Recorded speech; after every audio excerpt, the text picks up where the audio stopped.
They have international students from over 159 countries. We've got over 14,000 faculty members and about 7,000 staff members, which is huge. And as you probably know if you've watched any of the videos on my channel, the more reputable, the larger a university is, the more expensive it is.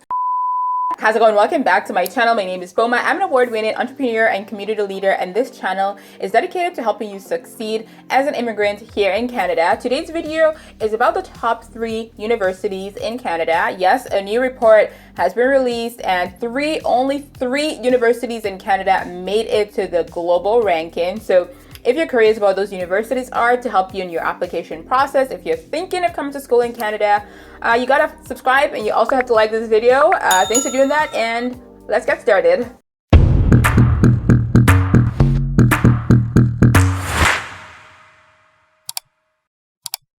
So the US News Best University ranking list for 2021 has been revealed, and this is a comprehensive list because it looks through over 1,500 universities in 86 countries and basically narrows it down to the best universities in the world, essentially. And on that list, only 3 universities in Canada made it to the global rankings, and they're looking at things like, reputation, publications, academics, things like that. And looking at the states, it's not surprising that, universities like Harvard and Stanford and MIT made it to the top list. But here in Canada, we don't really have Ivy League. So if you're curious about where to go to school, what exactly are the top 3 universities that you need to know about in Canada? No surprise, the first on this list is the University of Toronto. The University of Toronto is based in Toronto, and they also have a campus in Mississauga, also in Ontario. The total enrollment in the downtown campus was 43,000 students and about 15,000 undergrad students in Mississauga. And for grad students, they have about 19,000 students in the downtown campus and about 848 students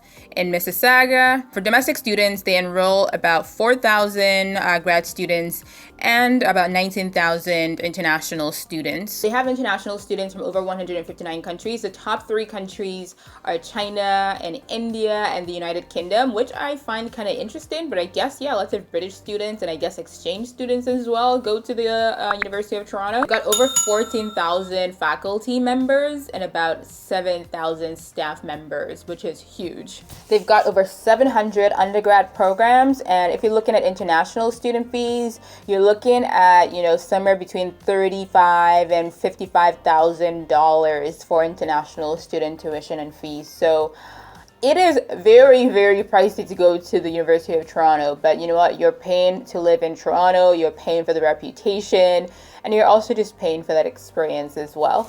And if you're curious about grad programs, they have over 300 grad programs that you can enroll in. The next university on the list was the University of British Columbia. Also not a huge surprise. The University of British Columbia is in Vancouver, Canada. They also have a campus in Kelowna, also known as UBCO. And if you're curious about UBC, I've got a few quick facts for you. They have over 55,000 students in Vancouver and over 10,000 students in their UBCO campus. They have over 18,000 international students from 166 countries, and they have about a $3 billion annual budget. 28% of students at the Vancouver campus are international, and just over 20% of the students in the other campus are international. So that's a lot of international students, and you're also going to be living in a pretty awesome city like Vancouver. So yeah, that's pretty cool. Third university, and the only 3 to make the list in the global rankings, is, drumroll,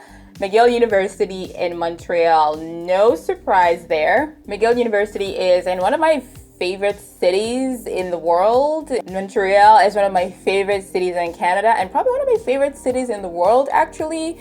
It's a really fun city, and McGill is known for having really stellar academics. And if you're curious about, quick facts about McGill University, I'm happy to share. McGill has 39,736 total students. 27,000 of them are undergrads, 10,000 are grad students. They have 631 postdoc scholars. They've got 1,349 residents and fellows. About 46% of the students enrolled speak English, which is pretty surprising because Montreal and Quebec is a French-speaking province.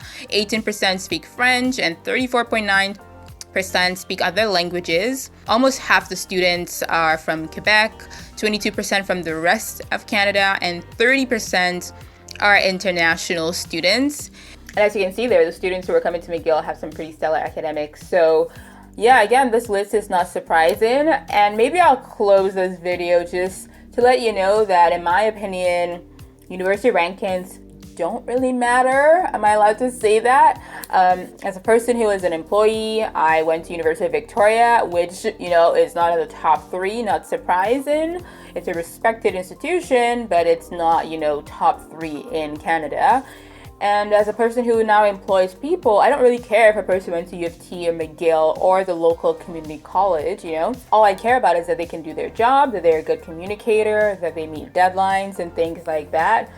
I think, if you're wanting to be a lawyer, a doctor, an engineer, a dentist, specialized fields like that, maybe the ranking matters. But for everyone else and the majority of people, the rankings don't matter as much. And as you probably know, if you've watched any of the videos on my channel, the more reputable, the larger a university is, the more expensive it is. And that is in the, major thousands of dollars if you're an international student. So my advice for you, if you're watching this video and you're not really wanting to be a doctor or a lawyer or things like that, go to the university that is affordable and will admit you. The rankings don't matter as much, maybe for your grad degrees and things like that, but for your undergrad, go to an affordable university and learn as much as you can. Do an internship, make those connections, because that, I think, will take you further in the long run. Because trust and believe that McGill has students who are, working in coffee shops who have good degrees, so, and there's students who went to the community college who probably work at Google. So it really, really depends. Well, that's it. If you've got questions about those rankings, or if you've got questions just about the university experience in Canada, let me know in the comments below. Or also check out my website and my Facebook page and my Facebook group, because I'd love to connect with you there as well. Thank you so much for joining me. Good luck in your immigration journey, and I'll talk to you soon. Bye.